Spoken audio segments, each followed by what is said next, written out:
Gave up my college savings to pay for my brother's cancer treatment, but my family told me to leave the house. Hey Reddit, I'm Mike, 24, and I feel like my life has been flipped upside down by the people I thought would always have my back. Last year, my younger brother, Josh, 18, was diagnosed with cancer, and it turned our whole world upside down. I made the decision to give up my entire college savings to help pay for his treatment because I couldn't bear the thought of losing him. But now, after everything I sacrificed, my family has told me to leave the house, claiming I've overstayed my welcome.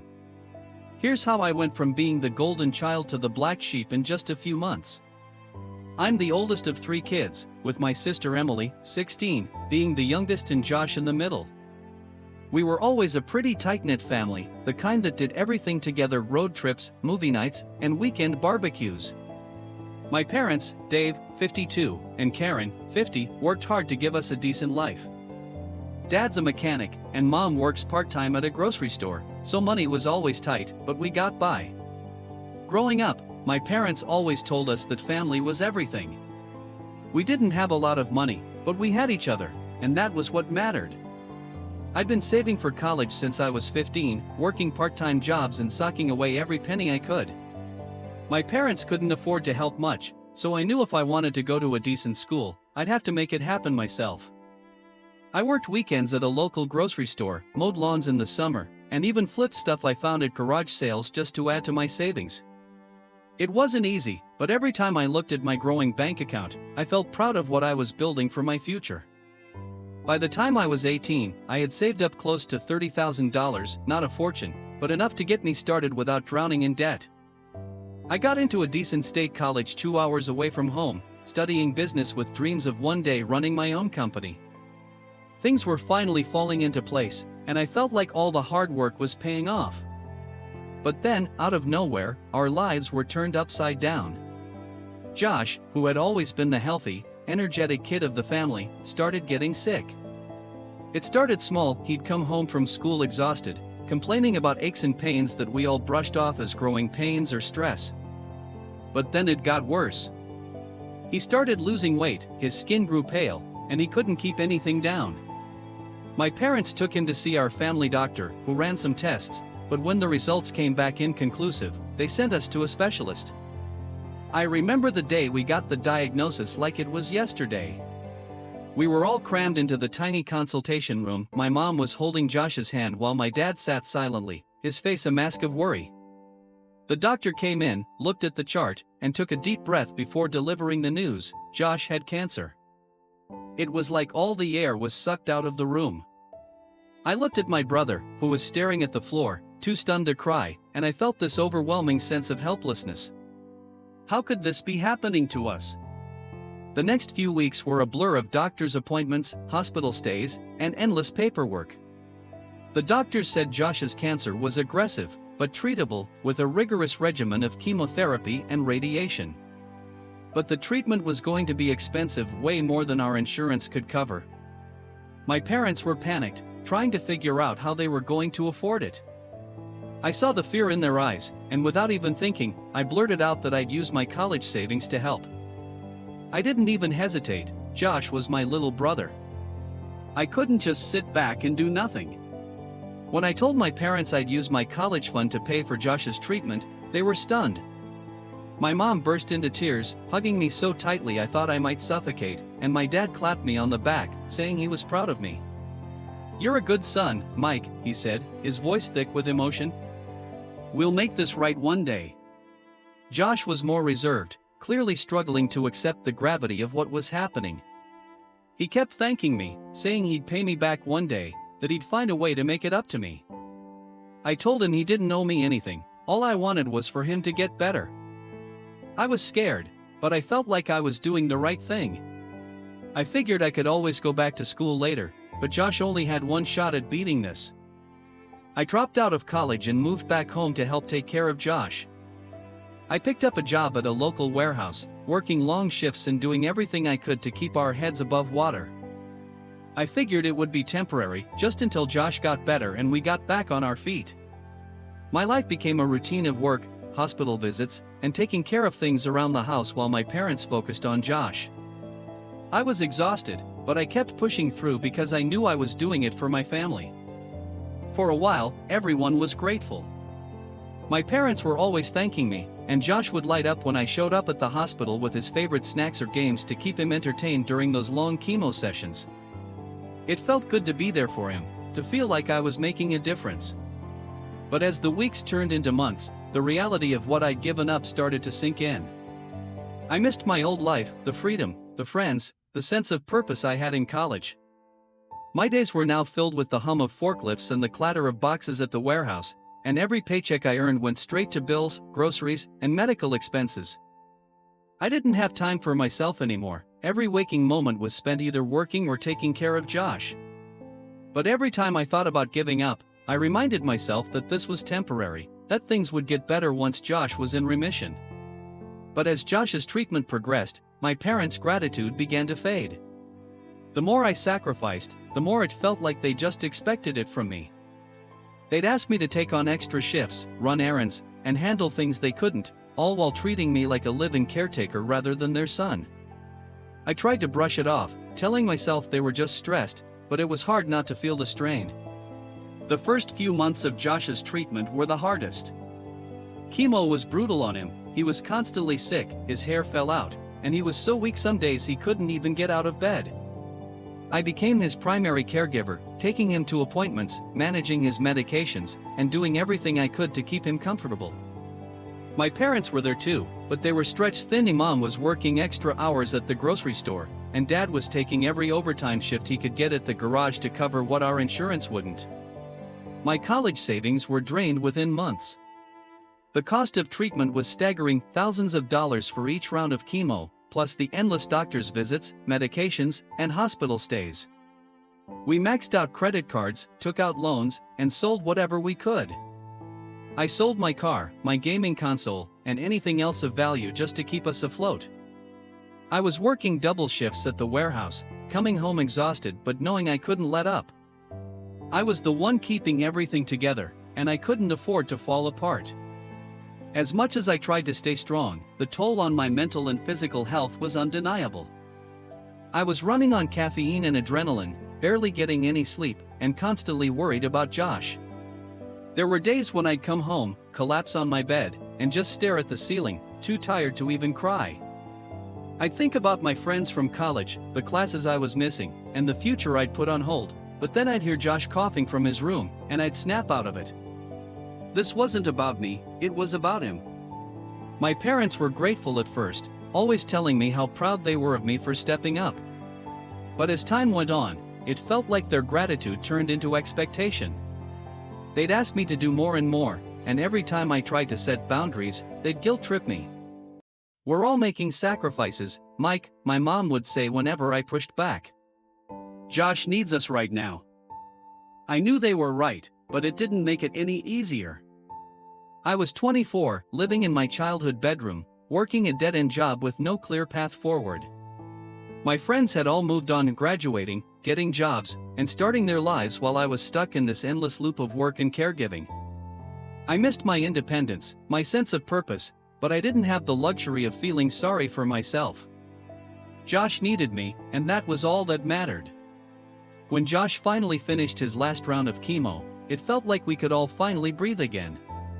We got the news we'd been praying for: he was in remission. I remember sitting in the doctor's office, holding my breath as the oncologist reviewed the scans, and when she finally looked up and said, "There's no sign of cancer," I felt this overwhelming wave of relief. We'd made it. Josh had beaten cancer, and all the sacrifices felt worth it in that moment. We celebrated that night, the first time our family had done something fun together in months. We ordered pizza, played board games, and laughed like we hadn't in ages. For the first time in what felt like forever, I saw my parents relax, their faces free of the constant worry that had hung over us for so long. Josh was smiling, joking around, and it was like a piece of our old life had come back. But as much as I wanted to believe things would go back to normal, reality quickly set in. The medical bills were still there, the debt was still piling up, and I was still working non-stop just to keep us afloat. My parents, who had been so grateful during Josh's treatment, started treating me differently. It was subtle at first, little comments about how I needed to figure things out and get back on track. I'd brush it off, reminding myself that they were just adjusting, but it was hard not to feel like I was overstaying my welcome. One night, about a month after Josh's remission, I overheard my parents talking in the kitchen. They didn't know I was listening, but their voices carried through the thin walls of our old house. My dad was saying something about how I was too old to be living at home and how I needed to get my act together. My mom agreed, saying it was time for me to move on with my life. I felt like I'd been punched in the gut. I wanted to storm in there, to remind them of everything I'd given up for this family, but I just sat there, stunned and hurt. I'd given up my education, my savings, my future, and now they were acting like I was some kind of burden. I tried to talk to them about it the next day, hoping it was just a misunderstanding, but they brushed me off. "We're just worried about you, Mike," my mom said, her tone more dismissive than concerned. "You need to start thinking about your future." "My future?" I snapped, unable to hide my frustration. I'd been doing nothing but thinking about this family's future. I gave up everything for Josh. "What more do you want from me?" My dad didn't even look up from his newspaper. "We never asked you to do that, Mike. You made that choice on your own." That was the moment I realized just how much things had changed. I wasn't the hero anymore, I was just an inconvenience, a reminder of all the sacrifices we'd made, and they wanted me gone. Update 1, the ultimatum: get out or get a better job. It all came to a head last week when my parents called for a family meeting. I knew something was up the second I walked into the living room and saw them both sitting there with stern looks on their faces. Josh was at a friend's house, and Emily was in her room, so it was just the three of us. My dad motioned for me to sit down, and I could tell right away that this wasn't going to be a casual chat. "Mike, we've been talking," my dad started, his voice heavy with that tone he always used when he was about to lecture me. "And we think it's time you start paying rent." I blinked, trying to process what he was saying. "Rent? You know I'm doing everything I can to help out around here. I'm working full-time just to keep up with all the bills. Where is this coming from?" My mom chimed in, looking at me with this mix of disappointment and frustration. "It's not just about the bills, Mike. You're 24 years old. You can't live here forever. It's time for you to stand on your own 2 feet." I felt my face flush with anger. I've been standing on my own 2 feet this entire time. I've been working non-stop, giving everything I have to help this family, and now you're telling me that I'm not doing enough? My dad slammed his hand on the coffee table, making me jump. "This isn't up for debate. You have 2 options, either you start paying rent, or you find somewhere else to live." I stared at them, feeling a mix of rage and betrayal boiling up inside me. I thought about all the nights I'd spent working overtime, all the hours I'd spent taking care of Josh, and how much I'd given up. I thought about the $30,000 that was supposed to be my ticket to a better future, now gone because I'd put my family first. And this was my reward, a cold, heartless ultimatum to pay up or get out. I tried to reason with them, reminding them of everything I'd done, but they wouldn't budge. My mom kept saying that they were just trying to encourage me to get my life together, but it felt more like they were just tired of having me around. My dad's words cut deeper than I thought possible. "We're not running a charity, Mike. You need to step up or step out." I didn't even bother arguing anymore. I just grabbed my keys, walked out the door, and drove around aimlessly, trying to process what had just happened. I ended up at my friend Tyler's place, and when he opened the door and saw the look on my face, he didn't even ask, he just handed me a beer and let me crash on his couch. I spent the night there, lying awake, staring at the ceiling, and wondering how everything had gone so wrong. My parents, who I'd always looked up to, who I'd sacrificed everything for, had just thrown me out like I was nothing. I felt lost, angry, and completely alone. Update 2, Family Fallout, the truth comes out. It's been a week since my parents gave me the ultimatum, and I'm still crashing on Tyler's couch while I try to figure out my next move. Every day feels like a battle just to keep my head above water. I've been picking up every extra shift I can, applying for better jobs, and trying to scrape together enough money to get my own place. But without a degree and with the mountain of debt we've racked up, it feels like I'm stuck in quicksand. Josh has been the only one who seems to care. He's called me every day, apologizing over and over, saying he had no idea our parents were planning to kick me out. He's offered to let me crash in his room, but I know that's not going to fly with Mom and Dad. They've made it clear that they don't want me there, and the last thing I want to do is make things harder on Josh. I went back to the house a few days ago to grab some clothes and my laptop, hoping to avoid another confrontation. I thought maybe my parents would have calmed down by then, but as soon as I walked through the door, the tension was palpable. My dad barely looked up from the TV, and my mom just gave me this disappointed look, like I was some kind of failure. I tried to keep it civil, but I couldn't hold back my frustration. "Why are you doing this?" I asked, my voice cracking. "I've given up everything for this family, and now you're just throwing me out?" My mom crossed her arms, her face stern. "We're not throwing you out, Mike. We're just trying to push you to be independent." I scoffed, feeling the anger bubble up. Independent? I've been nothing but independent. I've been paying your bills, working my ass off, and sacrificing my future. But now that Josh is better, you just want me gone? My dad finally spoke up, his tone sharp. "You think you're the only one who's sacrificed? We've all given up things for this family. You're not special, Mike. It's time you start acting like an adult." I couldn't believe what I was hearing. My own parents, the people I'd looked up to my whole life, were treating me like a burden. I grabbed my stuff and left without another word, slamming the door behind me. I drove around aimlessly for hours, feeling more lost than I ever had in my life. Tyler has been a lifesaver through all of this, letting me crash on his couch and giving me a place to vent when I need it. He's been helping me look for apartments, even though we both know I can barely afford anything right now. But at least here, I don't feel like I'm constantly walking on eggshells, waiting for the next fight with my parents. My sister Emily has been distant through all of this. She's only 16, and I don't think she fully understands what's going on. I've tried reaching out to her, but she's been keeping to herself, caught in her own world of high school drama and social media. I don't blame her for not wanting to get involved, but it still hurts.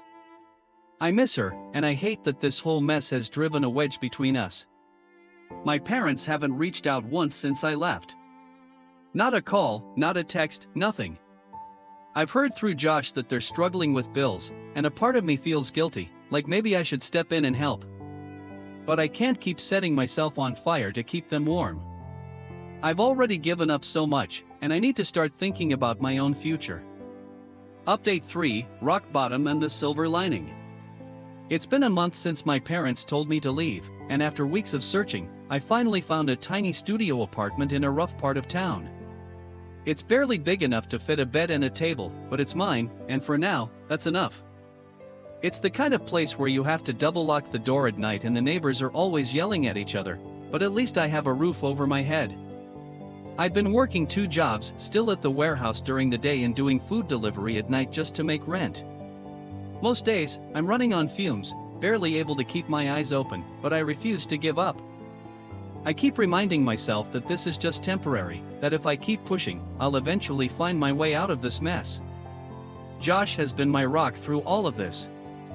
He's back in school, working part-time, and slowly getting his life back on track. He's been saving up, determined to pay me back even though I've told him 100 times he doesn't owe me anything. Just seeing him healthy and happy again makes all the sacrifices feel worth it. My parents, on the other hand, are still as distant as ever. I hear bits and pieces through Josh, but they haven't made any effort to reach out. It's like they've just written me off, and as much as I try to pretend it doesn't bother me, it does.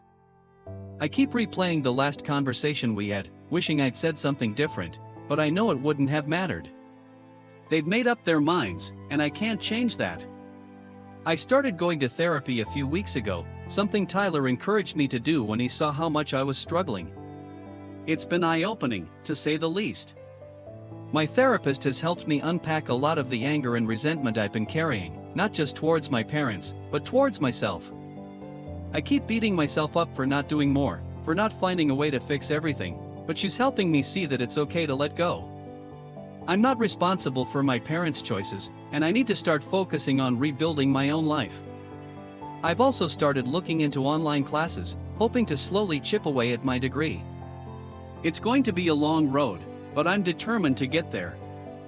I've signed up for a couple of courses in business management, nothing fancy, just enough to keep my foot in the door and remind myself that I still have a future worth fighting for. Tyler's been a huge support through all of this.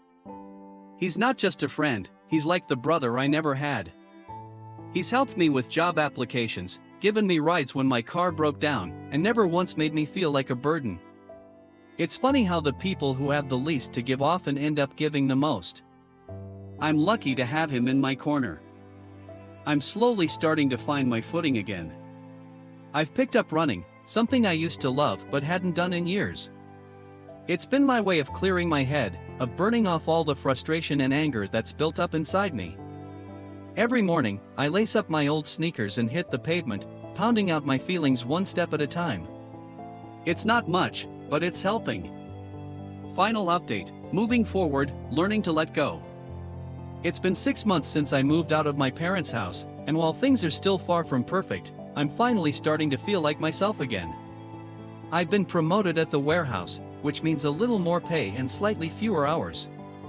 It's still a grind, but it feels good to be recognized for my hard work, especially when so much else feels out of my control.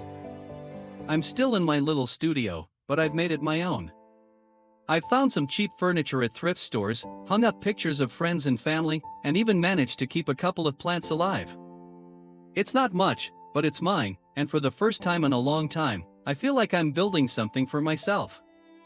My relationship with my parents is still strained. They've reached out a few times, mostly when they need help with bills or want to borrow money, but I've had to set boundaries. I've told them that I love them, but I can't keep sacrificing my own stability for theirs. It's been hard, and I feel guilty every time I say no, but I know it's the right thing to do. I can't keep setting myself on fire to keep them warm. Josh and I are closer than ever.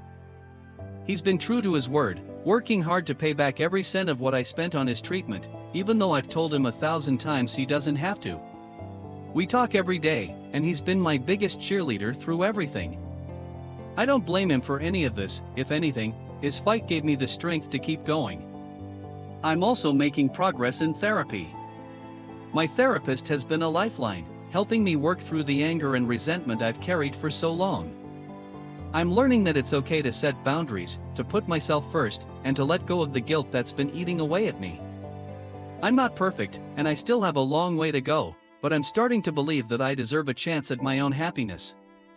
One of the biggest breakthroughs came when I finally forgave myself for not being able to fix everything. I'd been holding on to this belief that I was somehow responsible for my parents' happiness, that I'd failed them by not being able to make everything right. But I'm learning that their choices are not my burden to carry. I did everything I could, and that has to be enough.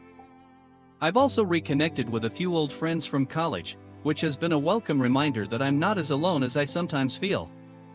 We've started hanging out again, grabbing coffee, going to the movies, and just catching up on everything we've missed. It's been good for my soul to have people around who knew me before all of this, who see me as more than just the guy who gave up everything. I'm still taking things one day at a time. I've got a long way to go, but for the first time in a long time, I'm hopeful. I'm fighting for my future, and I'm doing it for myself this time. I'm not giving up on my dreams just because things didn't go the way I planned. I'm stronger than I was before, and no matter how hard it gets, I know I'm going to find my way out of this. To anyone out there who's made sacrifices for family and felt unappreciated, you're not alone. It's okay to set limits, to protect your peace, and to put yourself first when you need to. I'm learning that the hard way, but every day, I'm getting a little bit better at it. Thank you to everyone who's been here for me through this journey. I'm still climbing my way out of the hole, but I'm not giving up. I'm fighting for my future, and for the first time, I'm doing it for me.